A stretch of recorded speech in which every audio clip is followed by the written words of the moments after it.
Então tá, agora vamos entrar especificamente nos referenciais de privacidade e confidencialidade. Então, quando a gente tem, eu gosto de mostrar essa diferenciação também, que quando eu tomei conhecimento, né, também dessa diferenciação, para as coisas ficarem um pouco mais claras para mim, quando a gente está pensando numa ação, no caso, né, e que a gente vai levar em conta aspectos éticos, aspectos morais e legais, é importante saber que existe uma diferenciação nesses aspectos, né? Às vezes a gente usa como sinônimo essas palavras. E o Goldin usa um autor que é Vasquez, eu acho, o sobrenome, que ele faz essa diferenciação de uma forma didática, né? Em que quando a gente está pensando em aspectos éticos, a gente está pensando em justificativas para as ações, né? E aí a gente vai usar todas as questões filosóficas, né, e éticas. Quando a gente está pensando em aspectos morais, né, aí a gente tem todas as questões morais que têm a ver com as normas, né, de uma sociedade. E aí a gente vai, só que não existe um dever legal, né? Existe só uma regra, né? Então as diretrizes, os próprios códigos profissionais, eles podem se encaixar em códigos morais, né? Os preceitos religiosos, por exemplo, entram nesse campo, né, da moralidade, de um dever, mas não com a força de uma lei, né? E os aspectos legais, estes sim, eles são determinados por lei e eles variam, né, de sociedade para sociedade. Então, as leis que valem aqui no Brasil não são as mesmas que valem nos outros países, né? Então, a gente tem aqui, por exemplo, leis regulando a questão do abortamento, que são diferentes em outros países, mas a lei, ela tem uma força maior, né, e é uma força de coação, né, então se a gente não cumprir a lei, a gente vai ter uma consequência, uma sanção, uma pena, né, então é diferente do aspecto moral em que uma norma, tu vai ter algum tipo tu tem um dever, mas tu vai ter algum tipo de sanção, mas não chega a ser tão forte como o poder legal. E aí, então, a gente tem as leis, as resoluções e as portarias, resoluções, por exemplo, de Conselho Federal de Medicina, essas coisas, que têm uma força legal. E aqui também, até o Rainer não chegou a falar, mas dentro da questão da legislação, a gente também tem uma hierarquia de força, né, que aí a gente também vai podendo ter reflexões nesse sentido. Então, quando a gente está falando em privacidade, tá? A gente vai estar levando em conta esses aspectos, né, éticos, morais e legais, e que é o que eu vou mostrar ao longo dessa apresentação, assim, um pouco, né? Quais são as justificativas éticas, as justificativas morais ou normas, né, que a gente tem em relação à privacidade, por exemplo, o juramento hipocrático, a Declaração Universal dos Direitos do Homem, e os aspectos legais, em que a gente também tem na nossa legislação questões que estão na Constituição, estão no Código Penal, né, estão nos códigos de ética profissionais, que aqui entram como uma legislação mais fraca, mas também está submetido, né, à Constituição e às regras profissionais, tá? Então, a gente tem que ter em mente que a privacidade, ela é um direito, né? Então, ele é um direito das pessoas, a reserva e preservação de informações pessoais e da própria vida privada. E inclui o direito a não ser observado sem autorização. Desde o juramento hipocrático, né, dentro da nossa realidade da área da saúde, né, a gente já tem essa questão da privacidade colocada. Então, qualquer coisa que eu veja ou ouça, profissional ou privadamente, que não deva ser divulgada, eu conservarei em segredo e a ninguém contarei. A gente tem, então, na Declaração Universal dos Direitos Humanos de 48, né, em termos legais, a gente tem a Constituição, o artigo 5º, né, em que são invioláveis a intimidade, a vida privada, a honra e a imagem das pessoas, assegurado o direito à indenização pelo dano material ou moral decorrente de sua violação. Então, está lá na nossa Constituição esse direito, né? E quando a gente fala na relação terapêutica em saúde, né, a gente está falando aqui de ações no cuidado em saúde, né? Então, no cuidado em saúde, a gente tem a relação terapêutica. Essa relação, ela é uma relação baseada na confiança, tá?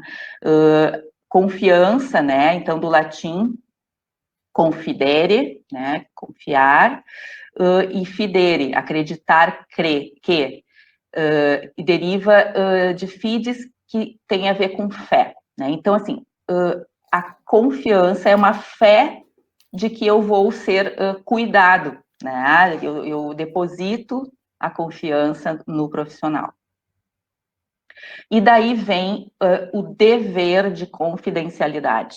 Tá? Então, a confidencialidade é um dever das pessoas, profissionais e instituições em relação à garantia da preservação e proteção contra a revelação não autorizada de informações dadas em confiança. Tá? As pessoas, às vezes, usam como sinônimo, né, a questão privacidade e confidencialidade, mas, na verdade, elas são dois lados da mesma moeda, né? Que tem a ver, então, com as informações pessoais e íntimas, né, privadas, em que existe um direito a essa preservação e um dever de preservar, né, que é a confidencialidade. Na Declaração Universal sobre Bioética e Direitos Humanos, de 2005, né, a gente tem esse artigo que fala justamente da privacidade e confidencialidade, né, vida privada e confidencialidade. Então, a vida privada das pessoas em causa e a confidencialidade das informações que lhe dizem pessoalmente respeito devem ser respeitadas, né? Então, tanto quanto possível, tais informações não devem ser utilizadas ou difundidas para outros fins que não aqueles para que foram coligidos ou consentidos, né? E devem estar em conformidade com o direito internacional, né? Relativo aos direitos humanos. Então, quando a gente tem um consentimento de, por exemplo, um consentimento para uso de imagem, né? Ele é importante que aquele consentimento ele tenha um fim específico, né? E que aquele consentimento ele diz respeito a um ato específico. Se a imagem for usada para outro fim, isso já não está respeitando, né? Esse dever de confidencialidade. Então, a preservação das informações do paciente é um dever prima facie de todo profissional que atua na área da saúde. E o que quer dizer isso, né? O que é o dever prima facie? Ele é um dever que ele é uma obrigação que se deve cumprir, né? A menos que ele entre em conflito com outro dever prima facie ou outro dever de igual força, né? Ou de maior força, né? Então, quando a gente tem, por exemplo, um conflito entre privacidade e risco à vida, né? Como no caso ali da informação relativa ao risco de suicídio, né? A gente tem o dever de confidencialidade versus o dever de proteção à vida. Nesse sentido, o dever de proteção à vida é mais forte, é maior, né? É prioritário. Então, ele vai sobrepujar o dever de confidencialidade. E é por isso que a gente tem autorização para liberar informações em relação ao risco de vida, mas não em relação às outras, né, às outras questões que estão ali em jogo no caso, por exemplo. Tá? A mesma coisa acontece quando a gente tem lá na internação psiquiátrica câmeras de segurança, né? Que a gente, inclusive, teve toda uma discussão do comitê em relação a isso. Quando a gente coloca uma câmera de segurança num quarto de observação para pacientes de alto risco, né? A gente está abrindo mão da privacidade em função da proteção à vida, né? Então, naquele momento, pacientes de alto risco, a proteção à vida sobrepuja o dever de confidencialidade e a privacidade dos pacientes, mas só nessa situação. No momento em que a paciente sai do risco de vida, sai daquele risco de suicídio intenso, ela vai para um outro quarto em que não tem câmera, né? Então, todas essas questões, elas precisam ser discutidas e refletidas para que a gente possa, né, tomar a decisão adequada, né? Então, em termos legais, a gente também tem no Código Penal brasileiro a questão da violação do segredo profissional. Então, o médico ou qualquer outro profissional que tenha acesso a uma informação em função da sua profissão, né? Então, revelar a alguém sem justa causa segredo de que tem ciência em razão de função, ministério, ofício ou profissão, e cuja revelação possa produzir dano a alguém, né? Então, existe uma pena para isso.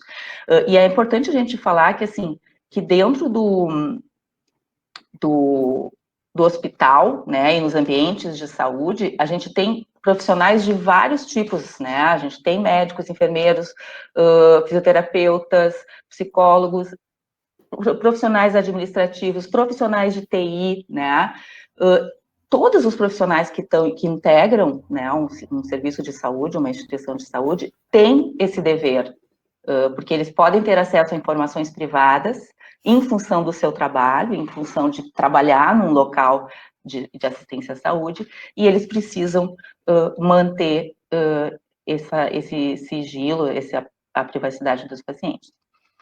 Uma coisa importante que também ajuda a gente a diferenciar os tipos de situação e os tipos de informação com a qual a gente está lidando para tomar as decisões, tá?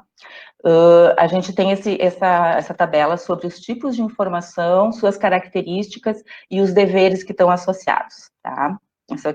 Aquelas tabelinhas mágicas do professor Goldin, né? Que estão, também tem acesso lá na página da bioética da URGS para todo mundo que quiser. Então, a gente tem um tipo de informação, as informações públicas, né? Em que o acesso todos, né, todos têm acesso a uma informação pública, a característica associada é a publicidade, e o dever associado é nenhum. Depois que saiu como né, uma informação pública, a gente, né, a não ser que seja uma informação né, de um paciente, a gente não tem dever associado. As informações privadas, então, o acesso é de alguns, a característica é a privacidade, e a gente tem o dever associado da confidencialidade. As informações íntimas, o acesso é para poucos, característica é intimidade, e o dever associado confidencialidade. E as informações secretas, né, ninguém tem acesso, é característica, né, do segredo, e a ideia do dever associado é a não revelação. Então, o ideal, né, quando a gente está falando sobre essas questões de informação, a gente não usar a palavra segredo, né, porque o segredo, né, ele leva a uma questão de não revelação. E as informações que a gente vai estar tratando, elas vão ser privadas ou íntimas, em que a gente tem a possibilidade de compartilhamento dessas informações, e a gente tem a obrigação de compartilhar quando necessário, entre a equipe, por exemplo, né, para o bem do paciente, né, em benefício do paciente, mas a gente tem o dever de confidencialidade associado. Então, as informações de prontuário, as informações dos pacientes que circulam no hospital, né, desde um exame até um dado pessoal, né, elas são informações consideradas íntimas e privadas, tá? E essas informações, elas pertencem ao paciente, né? O prontuário e todos aqueles registros, eles pertencem ao paciente, porque são informações referentes àquela pessoa, né? Então, o acesso a esse prontuário também, ele vai ter que ter muito cuidado, né? A quem vai ter acesso a esse prontuário?